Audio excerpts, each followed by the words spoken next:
బంగారం, బ్యాంకులు, ఇతర ప్రైవేటు సంస్థల్లో ఉన్న విడిపించి కొనబడను. కొమ్మూరి గోల్డ్, ఆంధ్ర మరియు తెలంగాణ. ఈ చట్టాన్ని చూస్తే చాలా భయంకరమైన చట్టం. ఏ మాత్రం కూడా ఆలోచించకుండా ఈ చట్టాన్ని తీసుకురావడం చాలా సమస్యలకు దోహదం చేసింది. ఎన్నో రోజులుగా లాయర్స్ అయితే ప్రజలను చైతన్యవంతులు చేస్తూ ఎక్కడికక్కడ ఆందోళన చేశారు. ఈ చట్టం కనుచుంటే పౌరుల ఆస్తి హక్కును మొత్తం మింగేసే పరిస్థితి వస్తుంది.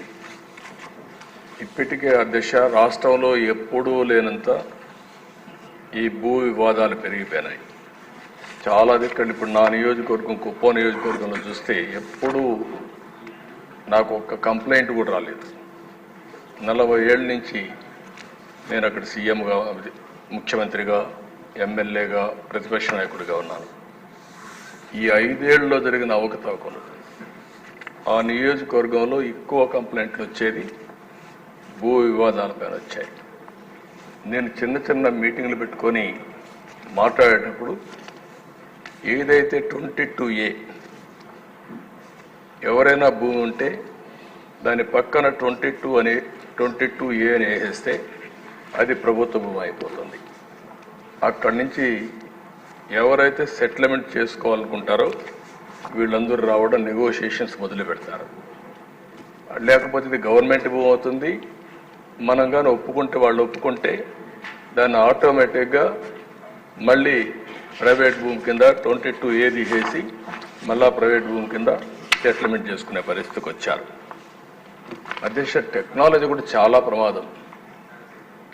నేరస్తుల దగ్గర టెక్నాలజీ ఉంటే మొత్తం మార్చేయడం, రికార్డులు మార్చడం చాలా ఈజీగా అయిపోయే పరిస్థితి వస్తుంది. ఇప్పుడు దానికి తోడు మీరు చూస్తే అధ్యక్ష ఇటీవల కాలంలో ఇవన్నీ కూడా సెంటిమెంట్స్ ఉంటాయి. భూమి అనేది తరతరాలుగా వారసత్వ ప్రకారం వస్తుంది. మా తాత, మా ముత్తాత ఇచ్చిన భూములు ఇప్పుడు కూడా మాకు వస్తూ ఉంటాయి ఆ కుటుంబానికి.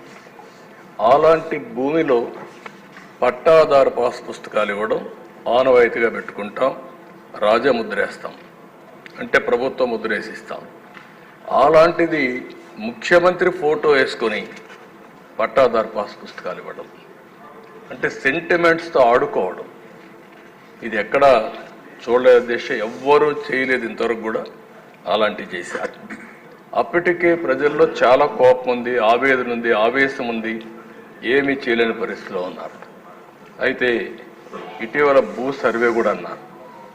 ఈ భూ సర్వే కూడా అధ్యక్ష మొత్తం సెటిల్మెంట్ చేస్తామనే ఉద్దేశంతో చేసి డబ్బులైతే ఖర్చు పెట్టి ఎక్కడికక్కడ వివాదాలు పెంచారు, కానీ ఎక్కడా వివాదాలు తగ్గించే పరిస్థితి లేదు. దానిపైన కూడా నేను చాలా స్పష్టంగా చెప్పాను. హోల్డ్ చేశాం, స్టే చేశాం, ఇవన్నీ క్షుణ్ణంగా స్టడీ చేసిన తర్వాతనే చేస్తామని చాలా స్పష్టంగా హామీ ఇచ్చాం. అధ్యక్ష, ఈ చట్టం వల్ల పౌరుల ఆస్తి మొత్తం లాగేసే పరిస్థితి వస్తుంది. అంటే ఇంకా రాను ఇందులో మీరు చూస్తే అధ్యక్ష వెరీ ఇంట్రెస్టింగ్. నేను అన్ని మీటింగుల్లో మాట్లాడాను. కనీసం ఒక్క మాట మేము ఇది చెయ్యము, ఇది ఉద్దేశం లేదని ఒక్క మాట చెప్పలేదు. అంటే ఇందులో చూస్తే భూ వివాదంలో 533 సివిల్ కోర్టు అధికారాలని సెక్షన్ 335 నిషేధిస్తుంది. అంటే ఇంక అధికారం లేదు. ఎక్కడికి పోవాలి? నేరుగా హైకోర్టుకి వెళ్ళాలి. ఎంతమంది హైకోర్టుకి వెళ్ళగలుగుతారు? అంటే ఇక్కడ ఏ విధంగా పెట్టారో మనకు దీన్ని బట్టి అర్థమవుతుంది.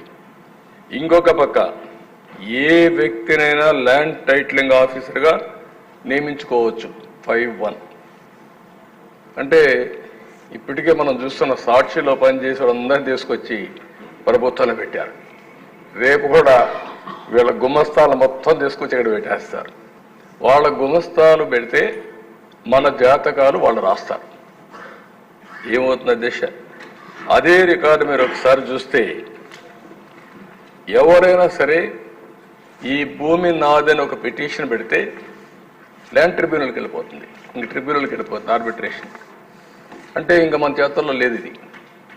అంటే మీరు వివాదాలు పరిష్కారం చేయవలసిన ప్రభుత్వం ప్రైవేట్ ఆస్తులను లాగేయడానికి ఎత్తుగడేసే పరిస్థితికి వచ్చారు.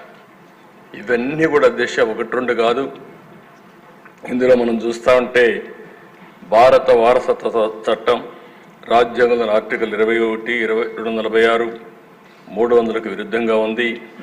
ఇంకో పక్క ఈ సెక్షన్లో ఉండేటువంటి ఈ చట్టంలో ఉండే సెక్షన్లు 10, 13, 14, 15, 25, 34, 36, 46 రాజ్యాంగ విరుద్ధంగా ఉన్నాయి. ఇవే కాకుండా ఈ చట్టాన్ని అమల్లోకి తెస్తూ జారీ చేసిన జీవో నెంబర్ 512 రహస్యంగా దాచిపెట్టారు. మనం అడిగితే దానికి సమాధానం కూడా చెప్పలేని పరిస్థితి వచ్చారు.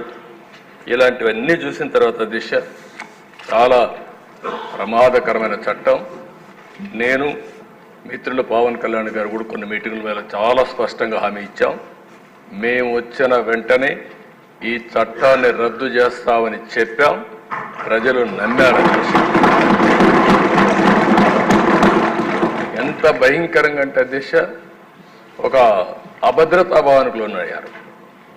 మళ్ళీ దుర్మార్గమైన ప్రభుత్వం వస్తే మా ఆస్తులకు మాకు రక్షణ ఉండదు అనే పరిస్థితికి వచ్చారు. అధ్యక్ష కొంతమంది ఇక్కడి నుంచి అమెరికాకి వెళ్ళారు, వాళ్ళకి భూములు ఉన్నాయి, వేరే దేశాలకు వెళ్ళారు, వేరే రాష్ట్రాలకు వెళ్ళారు. వాళ్ళు కానీ ఒక్కొక్కసారి రికార్డులు చెక్ చేసుకోకపోతే రికార్డులు మారిస్తే తర్వాత ఆ భూమి ఆటోమేటిక్గా డీమ్డ్ క్లాసిఫైడ్ చేసేసారు. నోటీసులు కూడా ఇవ్వరు. ఇలాంటి చాలా ఉన్నాయి దిశ. ఏది ఏమైనా మేము చెప్పాం. చెప్పిన తర్వాత చాలా స్పష్టంగా హామీ ఇచ్చాం. హామీ ప్రకారం మొదటి సంతకం ఏదైతే నేను చెప్పానో డిఎస్సి అని మొదటి 5 సంతకాల్లో ఈ ల్యాండ్ టైటిలింగ్ యాక్ట్ కూడా పెట్టి రద్దుకు ప్రతిపాదన పెట్టాం. మొదటి క్యాబినెట్లో దీన్ని ఆమోదించాం. మొదటి అసెంబ్లీలో దీన్ని మళ్ళా ఈ చట్టాన్ని రద్దు చేయడానికి ఇది ప్రవేశపెట్టాం. ఇది మా చిత్తశుద్ధిని మరొక్కసారి తెలియజేసుకుంటూ సభ్యులందరూ కూడా దీన్ని ఏకగ్రీవంగా బలపరిచి ఈ నల్ల చట్టానికి మంగళం పాడాల్సిందిగా మరొక్కసారి ప్రార్థిస్తూ ఈ ప్రభుత్వం ఏ మాత్రం కూడా అజాగ్రత్తగా ఉండం. ప్రజల ఆస్తులు కాపాడుతాం, ప్రాణాలకు రక్షణగా ఉంటాం.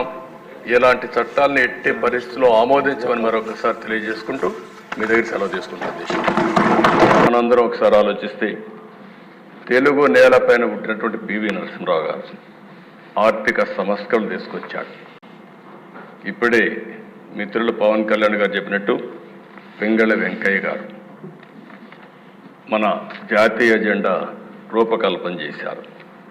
ఇలాంటి చరిత్ర ఉండే మనం చూస్తే ఇప్పటికి కూడా ఈ రాష్ట్రంలో అనేక ఇబ్బందులు వచ్చి కనీసం ఈరోజు బడ్జెట్ కూడా పెట్టుకోలేక ఆర్థిక ఇబ్బందుల వల్ల మళ్ళీ ఒక 2 నెలలు టైం తీసుకొని పెట్టుకోవాలని ఆలోచించే పరిస్థితికి వచ్చాం. ఇంకో పక్క దిశ పివి నరసింహరావు గారు తీసుకొచ్చిన ఆర్థిక సంస్కరణలు ఈ దేశం యొక్క పెను మార్పులకు నాంది పలికింది. అక్కడి నుంచి పబ్లిక్ ప్రైవేట్ పార్ట్నర్షిప్ వచ్చింది.